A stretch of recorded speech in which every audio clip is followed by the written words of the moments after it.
دوسرے وہ حضرت ذوالنون مصری رحمہ اللہ کے عقیدت مندوں اور فیض یافتگان، اس سے وہ تعلق اور گہرا ہو گیا۔ آپ فرماتے ہیں کہ نوجوانی میں بڑا جیسے جوش ہوتا ہے تصوف کا، زہد کا غلبہ، داڑھی کافی بڑی رکھی ہوئی تھی اور بڑا صوفیانہ حلیہ بنایا ہوا جب پہنچا حضرت ذوالنون مصری رحمہ اللہ کی خانقاہ میں، سنا یہ تھا بزرگوں سے کہ ان کے پاس اسم اعظم ہے، حضرت ذوالنون مصری کے پاس اسم اعظم ہے۔ تو انہوں نے کہا کہ میں نے وہ اسم اعظم حاصل کرنا ہے۔ جوانی عمر تھی نا، نوجوانی تو ایک جنون تھا۔ تو کہتے ہیں جب وہاں پہنچا آپ نے ایسے میری طرف دیکھا کہ ایک نوجوان ہے، ایسے بزرگوں کی طرح داڑھی بڑھائی ہوئی ہے اور اپنی ایک پورا صوفیانہ بزرگی کا اپنا رنگ وہ لے کے بنا کے آیا خاص طور پہ۔ تو آپ نے بس یوں دیکھ لیا، اور حالانکہ کہتے ہیں کہ میری کافی شہرت اس وقت ہو چکی ہوئی تھی علم کلام اور مناظرہ کے حوالے سے شروع میں، چونکہ غلبہ علم کا تھا، تو لیکن وہ آپ نے کوئی خاص میری طرف توجہ نہ کی۔ تو میں ایک بار شامل ہو گیا، مریدوں بیٹھ گیا، خان پر لنگر شنگر رکھا۔ تو کچھ دنوں بعد 2-4 دن گزرے تو آپ نے مجھے پاس بٹھایا، موقع ملا حلقے میں بیٹھنے کا۔ ایک شخص آپ سے آیا، اس نے کہا ذوالنون میں نے آپ سے مناظرہ کرنا ہے۔ تو کہتے ہیں اس مناظرے کے دوران حضرت شیخ نے اس مناظر کو کوئی خاص ریسپانس نہیں دیا، تو وہ بڑے دلائل دے رہا تھا، آپ جان بوجھ کے اوائڈ کر رہے تھے۔ وہ سمجھ رہا تھا، لوگوں نے کہا ابھی ذوالنون بالکل رہ گئے۔ آپ نے کہتے ہیں کہ مجھے بلایا، مجھے فرمایا اس سے مناظرہ کرو گے؟ کہا جی آپ فرمائے تو اجازت دے دیں تو میں اجازت دی۔ کہتے ہیں میں نے اس کو پچھاڑ کے رکھ دیے 2 منٹ میں، بڑا خوش ہوئے، پھر مجھے گلے لگایا، توجہ، پھر پیار کیا، پھر توجہ دی، پھر شفقت فرمائی، حوصلہ افزائی کا ایک عجیب انداز تھا۔ یوں کہتے ہیں میں آپ کے حلقے میں انٹر ہوا، اور پھر آپ نے مجھے، میں نے اپنا مدعا کچھ دنوں بعد جو میرا مقصد تھا، ہاں بھائی بتاؤ، کہنے لگے کہ وہ اسم اعظم آپ سے میں نے حاصل کرنا۔ آپ فرمایا اچھا ٹھیک ہے تو رہو تمہیں اس میں۔ کہتے ہیں ایک دن مجھے ایک باکس دیا، فرمایا یہ باکس لے جاؤ اور یہ فلاں ہمارے ایک دوست ہیں ان کو دے کے آؤ، اور بالکل اس کو چھیڑنا نہیں، بند کر دیا اس کو سیل کر کے۔ کہتے ہیں جب میں نکلا تو راستے میں آخر سفر تھا، سوچا یار پتہ نہیں کیا چیز ہے، کوئی اسم اعظم ہی نہ ہو اس میں، یا کوئی اور خاص چیز ہو، دل میں کئی وسوسے آئے۔ نہیں شیخ نے کہا تھا کھولنا نہیں دیں، کرتے کرتے آخر کہتے ہیں وسوسے نے غلبہ کیا، میں کہ دیکھ تو لوں، میں کون سا لے لینا، جو بھی ہوگا ان کو دے آنا۔ اچھا جب وہ ڈھکن کھولا، ایک چوہا تھا، وہ اس نے چھلانگ لگائی نکل کے پاس، وہ چوہا تھا، میں کہاں اس کو پکڑتا۔ پھر ڈبہ بند کیا اور جا کے وہ جو بزرگ تھے ان کو دے دیا، انہوں نے کھولا تو وہ خالی، کہ بھئی یہ کیا خالی ڈبہ بھیجا ہے ذوالنون مصری نے میرے پاس۔ کہتے ہیں میں شرمسار ہو کے جب واپس آیا آپ کے پاس، ہاں بھائی دے آئے ہو؟ کہا جی حضور وہ باکس تھا دے آیا ہوں۔ پھر کچھ دیکھا تم نے؟ کہ جی نہیں۔ فرمایا پھر بھی بتاؤ؟ کہتی بس ایک چوہا پتہ نہیں اس میں گھس آیا تھا کہیں سے، وہ ذرا سا میں نے کھولا تو وہ بھاگ گیا۔ فرمایا بس میں نے یہی دیکھنا تھا کہ تو ایک چوہے کو تو سنبھال نہ سکا، کیا تربیت اسم اعظم کو کیا سنبھالے۔ یہاں سے کہتے ہیں پھر میری تربیت شروع ہوئی، میں باقاعدہ مرید ہوا، مختلف ائمہ سے فیض و برکات حاصل کیے، علم کلام، علم مناظرہ، علم حدیث، اور پھر علم تصوف جو اصل منزل تھی روحانیت۔ وہاں آ کر پھر وہ سیر سلوک شروع کی اور اکابر اجلہ مشائخ سے استفادہ کیا، اور پھر آ کے مسند ارشاد سجائی۔ اور یہ جو ایران کا تہران کا جو علاقہ ہے، نیشاپور کا جو علاقہ ہے عجم کا، اس میں آپ کی بہت شہرت ہوئی تصوف و طریقت کے حوالے سے۔ حضور فیض عالم داتا گنج بخش رحمۃ اللہ تعالیٰ علیہ نے اپنے مخصوص اسلوب میں حضرت ابو یعقوب یوسف الرازی رحمۃ اللہ تعالیٰ علیہ کا جو ذکر ہے وہ مخصوص القابات سے کیا ہے، اور ایک لفظ جو استعمال فرمایا ہے یگانہ زمانہ۔ جی میں چاہوں گا کہ یگانگت کے جو اسباب ہیں، جی، جو چیزیں کسی بھی شخص کو اپنے زمانے میں ممتاز کرتی ہیں یا اس کو یگانہ روزگار کرتی ہیں، یگانہ زمانہ کرتی ہیں، ان اسباب اور اس کی روشنی میں حضرت ابو یعقوب یوسف رحمۃ اللہ علیہ کو ہم کیسے دیکھیں؟ اچھا یہ جو یگانگت ہے نا مفتی صاحب، ایک تو اس میں بہت بڑا دخل ہے اس خداداد جوہر اور صلاحیت کا جو ذات باری تعالیٰ باطنی طور پر بندے کو عطا فرماتی ہے۔ اچھا پھر اس کے بعد جو اقبال کہتے ہیں کہ فطرت خود بخود کرتی ہے لالے کی حنا بندی۔ اچھا وہ جب چونکہ زمین زرخیز ہو تو ذرا سی بارش بھی برسے تو فصل اگاتی ہے، پودے نکل آتے ہیں۔ اچھا یہ جو باصلاحیت اور صاحب استعداد اہل کمال ہیں، ائمہ تصوف میں اکثر ایسے چنے ہوئے لوگ ہمیں ملتے ہیں، ان کے ہاں وہ جو طبعی صدق طلب ہے نا، ایک جوش طلب رہتا ہے ہر وقت، اور چھوٹی عمر میں شروع ہو جاتا ہے۔ اکابر کے حوال جاننے کی کوشش کرنا، ان کی خدمت میں جانے کی کوشش کرنا، یا ان سے تعلق والے سے جا کے ملنے کی کوشش کرنا، یعنی بنیادی چیز ہے طلب، اور صدق طلب اور شدت طلب، وہ چیز ممتاز کرتی ہے۔ آپ دیکھتے ہیں کلاس ایک ہوتی ہے، ایک ہی استاد ہوتا ہے، لیکن ایک طالب علم، 2-4 طالب علم کلاس میں بڑے نمایاں ہوتے ہیں، وہ ایک ان کی استعداد ہوتی ہے، ایک ان کے اندر طبعی صدق طلب ہوتی ہے۔ یہی یگانگت اور یہی امتیاز ان کے اندر بھی اپنے معاصرین میں تھا کہ چھوٹی عمر میں ہی ایک تو قدرتی طور پہ پلس پوائنٹ یہ ملا، ٹائم زیادہ مل گیا، اور جو خیر کا زمانہ تھا جس میں بڑے بڑے اجلہ اکابر موجود تھے، حارث محاسبی، ذوالنون مصری رحمہ اللہ، اور امام احمد بن حنبل جیسے ائمہ حدیث، امام شافعی رحمہ اللہ جیسے لوگ، ان سے آپ استفادہ کر رہے ہیں اور ان سے فیض لے رہے ہیں، تو علم ظاہر، علم باطن۔ اچھا ایک اور بات یہ ہے کہ جتنے یہ صوفیاء ائمہ آپ دیکھتے ہیں، انہوں نے پہلے علم شریعت اور علم ظاہر اور علم احکام میں کمال پیدا کیا۔ اس کی ایک بہت بڑی وجہ یہ بتاتے ہیں کہ جب علم حال غالب آ جائے تو پھر علم شریعت کی طرف رجحان اور میلان اس طرح کا نہیں رہتا۔ علم باطن اور علم حال کی ایک اپنی تاثیر ہے، یہ مغلوب کر لیتا ہے بندے کو اس کے تمام تر کمالات سمیت۔ لہٰذا اس ترتیب کو اس لیے ملحوظ رکھا گیا کہ یہ کمالات آپ پہلے حاصل کر لیجئے، حکم بھی یہی ہے، تفقہوا قبل ان تصودوا۔ علم ظاہر میں کمال کا حاصل کرنا ظاہر بذات خود معاصر میں پرومیننٹ کرتا ہے، بلا شبہ کلاس میں پرومیننٹ آپ دیکھ لیجئے چھوٹی سی مثال کے نوجوانی میں ذوالنون مصری رحمہ اللہ نے پھر کہا کہ کرو تو آپ نے پچھاڑ دیا اس وہ جتنے مطلب لوگ موجود تھے یا باقی خود بخود ان پر پتہ چل گیا کہ یار یہ میرا صوفی نہیں ہے، تو اندر بہت بڑا عالم۔ اچھا یہ وہ چیز تھی جس نے، جب دیکھیے مفتی صاحب استاد کی نظر میں ایک دفعہ آ جائے نا طالب علم، تو باقی شاگردوں کی نظر میں خود ہی آئے۔ ایک بار استاد کہہ دینا کہ یار چور عبارت پڑھ بھائی، بڑا یہ بچہ قابل ہے، وہی لائق ہے، اچھا وہ دوسروں کی خود ہی نظر میں، پھر اساتذہ کے سامنے استاد ذکر کرتا ہے تو بھی ان کی توجہ نظر، یوں وہ جو تعارف ہے اور جو شہرت ہے وہ پھیلنا شروع ہو جاتی ہے۔ اچھا اگر ذاتی کمال بھی ہو بندے میں تو پھر وہ ایسے ہے کہ مشکان اس کے خود ببو ہے، یہ بات بہت ضروری ہے۔ اور اس میں جو یگانگت کے اسباب کا ذکر ہم کر رہے ہیں کہ کوئی بھی فرد کن وجوہات سے اپنے معاصر اور اپنے جو اس کے ٹائم کے لوگ ہوتے ہیں ان میں کیسے پرومیننٹ ہوتا ہے، اور حضور فیض عالم نے جو یگانہ زمانہ حضرت ابو یعقوب یوسف الرازی رحمۃ اللہ علیہ کو فرمایا، اس کے اسباب کیا ہیں، مزید اس پہ بات کریں گے لیکن مختصر سے وقفے کے بعد۔ ویلکم بیک معزز ناظرین، پروگرام کشف المحجوب اور ذکر ہے حضرت ابو یعقوب یوسف الرازی رحمۃ اللہ تعالی علیہ کا۔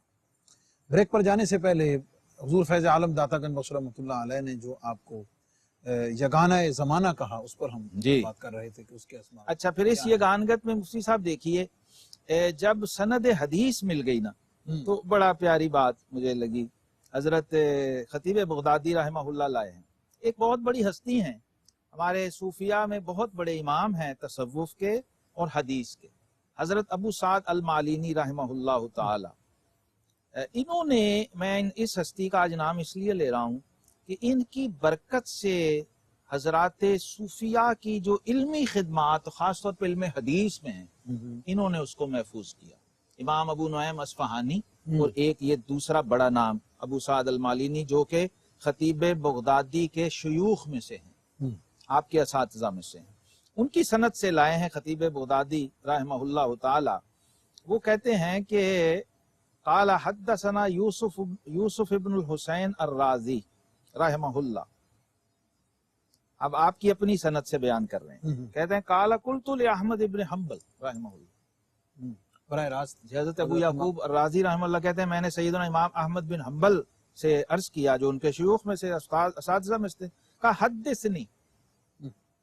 اچھا یہ حدثنی کا مطلب یہ ہے کہ حضرت اپنی سند سے کوئی حدیث مجھے سنا دیجئے تاکہ میں بھی آپ کے سلسلہ حدیث میں شامل ہو جاؤں۔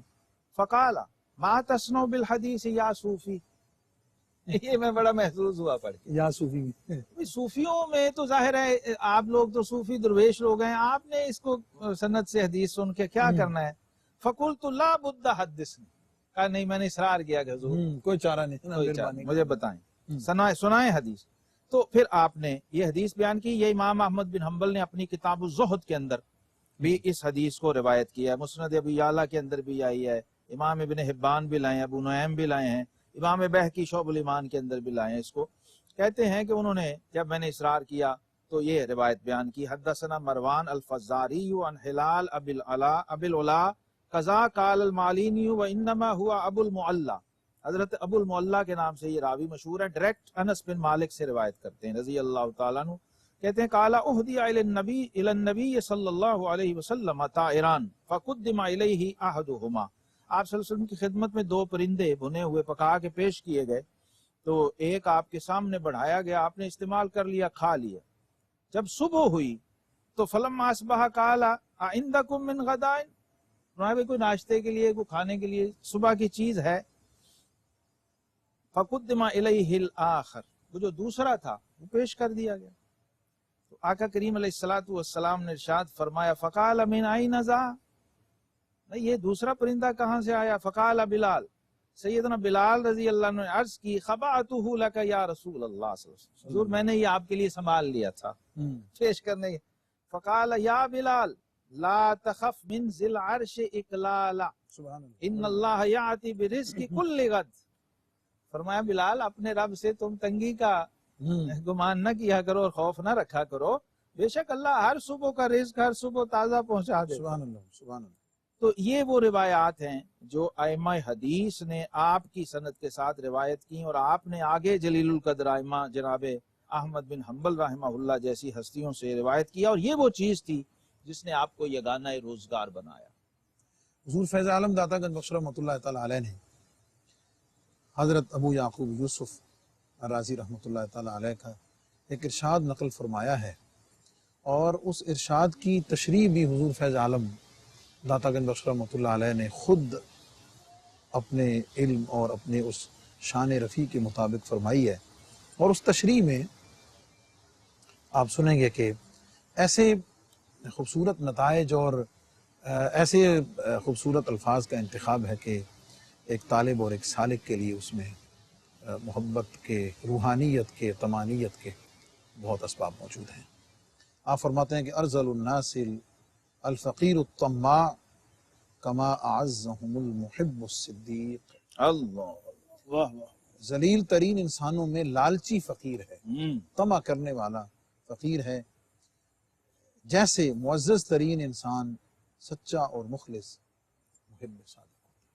سبحان اللہ. تقابل جو یعنی طمع کرنے والا فقیر جو ہے اس میں طماع فقیر اور محب صدیق, محب صدیق دونوں مد مقابل, سچا عاشق, سچا عاشق اور سچی محبت رکھنے والا. اب یہ دونوں ایک دوسرے کی ضد ہیں. جی. حضور داتا صاحب رحمۃ اللہ علیہ مفتی صاحب کشف المحجوب میں آپ نے لکھا کہ میں اپنے شیخ کے ساتھ حضرت شیخ ابو الفضل خطلی رحمہ اللہ کے ساتھ آذربائیجان کے علاقے سے گزر رہا تھا, تو وہاں کسان گندم کاٹ رہے تھے اپنے کھیتوں سے. تو کچھ گدڑی پوش فقیروں کو, درویشوں کو ہم نے دیکھا, وہ اپنی گدڑیاں ایسے جھولیوں کی طرح پھیلا کے نا ان کھیتوں کی طرف کھڑے تھے. اچھا, اب یہ لوگ گندم کاٹ کے فارغ ہوں تو کچھ ہمیں بھی دے دیں, کچھ دانے ہمیں بھی دے دیں, اناج ہمیں بھی دے دیں. تو آپ فرماتے ہیں کہ میں نے حضرت شیخ اپنے مرشد سے عرض کیا کہ حضور دیکھیے یہ لوگ صوفیاء کو بدنام کروا رہے ہیں. طماع فقیر لوگوں کی طرف, دنیا داروں کی طرف جھولی پھیلا کے کھڑا ہے, وہ فقیر کہاں کا؟ یہاں فقیر کا معنی ہے الفقیر الی اللہ, جی, جو مخلوق سے مستغنی اور بے نیاز رہتا ہے. اب جب یہ جملہ میں نے عرض کیا تو فرماتے ہیں میرے شیخ نے فرمایا, سیدنا شیخ ابو الفضل خطلی رحمہ اللہ تعالی نے فرمایا علی حجویری ان کے مرشد کو مریدوں کی کثرت کی حرص و طمع تھی. نظر کہاں گئی شیخ؟ آتا سب مرید تھے نا, مریدوں تک نظر. اب وہ شیخ و مرشد تھے, پیچھے مرشد کو جھانکا. ان کے شیخ کے اندر جو کثرت مریدی و ارادت کی حرص تھی اس نے یہ شکل اختیار کی ہے مریدوں میں. ان کے شیخ کی خواہش یہ تھی کہ مرید زیادہ ہوں, میرے مرید زیادہ سے زیادہ ہوں. اب یہ تما کو ذرا آپ یہاں اس ارشاد کی روشنی میں دیکھیے کہ یہ تما محض کسی پیسے مال یا چھوٹی تما کسی شکل میں بھی ہو، کسی صورت میں بھی ہو، جب وہ کسی صوفی یا سالک کے وجود میں آتا ہے تو کہیں نہ کہیں ظہور کرتا ہے، اور اس کی ریفلیکشن 99% پھر مریدوں میں بھی ہو جاتی ہے، کیونکہ شیخ سے ظاہر ہے وہ ماخوذ ہے نا ان کا فیض، تو پھر اس کے اثرات ان پہ جا رہے ہوتے ہیں۔ اب دیکھیے حضور داتا صاحب رحمہ اللہ فرما رہے ہیں کہ طمع درویش کو دونوں جہان کی ذلت کا شکار میں بنا اسی اسی نتیجے کو آپ کے کر رہا تھا آگے بڑھنے کے لیے کہ درویش پہلے ہی اہل دنیا کی نظر میں حقیر اور ذلیل ہوتا ہے، اور جب وہ اہل دنیا سے طمع کرتا ہے تو ان کی نظر میں یہ ہے۔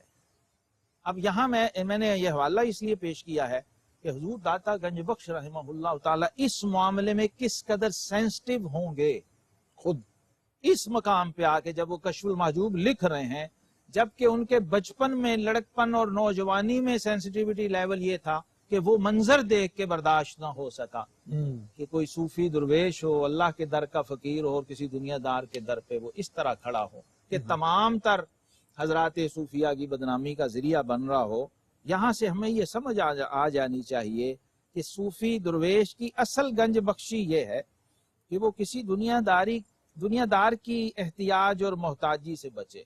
علامہ اقبال رحمہ اللہ مجھے یاد آ گئے، کہتے ہیں آن کے شیراں را کند روبا مزاج، وہ چیز جو شیروں کو بلیوں کے مزاج میں ڈھال دیتی ہے، شیروں کے مزاج کو بلیوں والے اور لومڑیوں والے مزاج میں ڈھال دیتی ہے، وہ کیا ہے؟ احتیاج است، احتیاج است، احتیاج۔ یہ محتاجی جو ہے نا، جب تک اس سے نہیں نکلتا ہے صوفی یا درویش یا فقیر، اس وقت تک اس کو فقر اللہ کی ہوا نہیں لگ سکتی۔ اس میں جو طمع کا لفظ استعمال ہوا ہے اور طمع یعنی مبالغہ کا صیغہ ہے حد سے بڑھ کر، صوفیاء کے نزدیک اس کا کوئی خاص مفہوم ہے؟ جی، یہی میں نے وہ جو مثال دی، اسی لیے مثال دی تاکہ وہ آسانی سے کھل جائے، کیونکہ اتنا وقت نہیں ہوتا ہے۔ جی، طمع ایک صفت ہے نا جی، صفات رذیلہ میں سے ہے۔ انسانی طبیعت اور انسانی مزاج کے اندر لالچ کا اور حرص کا ہونا، اس کے اثرات اور اس کی ذات کے حوالے سے بھی، اور اس میں مادیت کے حوالے سے بھی اور روحانیت کے حوالے سے بھی۔ ضروری نہیں کہ یہ مادیت میں ہی ہو، یہ روحانیت میں بھی ہوتا ہے۔ وہ دیکھیے گا اس کا اینڈ آگے آئے گا آگے ذکر فرما رہے ہیں کہ بھئی اس میں آپ نے وصل محبوب تک کی جو طلب و خواہش ہے نا، اس کو وہ نہیں رکھنی، وہ بھی طمع میں آئے گی۔ کیوں بھلا؟ وہ اس لیے دو باتیں ہوتی ہیں نا، ایک ہوتا ہے میری مرضی، ایک ہوتی ہے میرے محبوب کی مرضی۔ جہاں آپ نے اپنی مرضی کو پریفر کیا کہیں بھی محبوب کی مرضی میں، یا اس پر غالب یا نافذ کرنے کی کوشش کی، آپ اس رینج میں آ گئے، آپ اس طمع کی زد میں آ گئے۔ میں اس میں نہیں ہوں، میں کو ختم کرنا ہے، انانیت کو ختم کرنا ہے۔ تو ہوتا کون ہے؟ المرید لا یرید، سیدنا بھائی یزید بستامی نے تعریف ہی یہ کی ہے، مرید ہے ہی وہ جس کا اپنا ارادہ اور اپنی خواہش نہ ہو۔ تو جہاں جہاں یہ پایا جائے گا، چاہے وہ دنیاوی مادی معاملات میں ہو، چاہے وہ روحانی اور دینی معاملات میں ہو، وہاں پر آپ اس زمرے میں شامل ہو جائیں گے، اس سے آپ نے بچنا ہے۔ اور یہ جو آگے حضور فیض عالم نے ارشاد فرمایا ہے کہ طمع درویش کو جھوٹ کے ساتھ منتسب کر دی، یقیناً اچھا وہ طمع کا سائیڈ ایفیکٹ ہے، کیونکہ جب آپ نے اپنی خواہش کو کہیں امپلیمنٹ کرنا ہوگا تو پھر آپ کہیں ڈنڈی ماریں گے۔ خواہش جب غلبہ کرتی ہے نا جی، تو پھر وہ اس میں مبالغہ کرتی ہے، اس میں دروغ اور اس میں جھوٹ کا بھی سہارا لیتی کہ یہ ہو جائے کسی طرح، جو میں چاہ رہا ہوں یہ ہو جائے۔ اس میں سے ایک چیز یہ ہے کہ وہ جھوٹ کا بھی سہارا لینے سے گریزنے کا، چاہے دنیا ہو۔ یہ ایک دوسری خرابی ہے، دنیا نظر آ رہی، جی ہاں، بہت بڑی خرابی آ گئی جس نے آپ کی جڑ ہلا دی، آپ کی بنیاد ہی خراب کر دی، شیطان و نفس کی۔ آپ دیکھتے ہیں نا اس لیول، اس کو سمجھنے کے لیے آپ دیکھتے ہیں کہ ایک 2 نمبر بندہ ہے، وہ دنیا میں اپنا وہ بنا کے ایک بیٹھا ہوا ہے، ایک خول سا اپنے ملمہ چڑھا کے، اب کوئی اس کے پاس آ رہا ہے، یہی سمجھ کے یہ بزرگ ہے، وہ جب تک جھوٹ نہ بولے اس کی بزرگی کا بھرم قائم نہیں رہ سکتا، کیونکہ بنیاد طمع ہے، دھیان اس کا مخلوق کی طرف سے ہے، لوگوں سے، چاہے اسے مال کی خواہش ہو، چاہے عزت کی ہو، چاہے شہرت کی ہو، چاہے یہ کہ میری بزرگی، میرا منصب یہ لوگ مانیں، کچھ بھی ہو، اس کو اس کی بقا کے لیے وہ جھوٹ کا سہارا لازمی لے گا، جھوٹی کرامتیں گڑے گا، جھوٹے مکاشفات گڑے گا، جھوٹی کوئی ایسی سہارا لے گا کہ وہ اس سے متاثر ہو اور اس کی طرف اٹریکٹ ہو۔ حضور داتا صاحب رحمہ اللہ کا ایک بہت بڑا کمال ہے، اللہ تعالیٰ آپ کو اس کی شایان شان جزا دے، آپ ساتھ ساتھ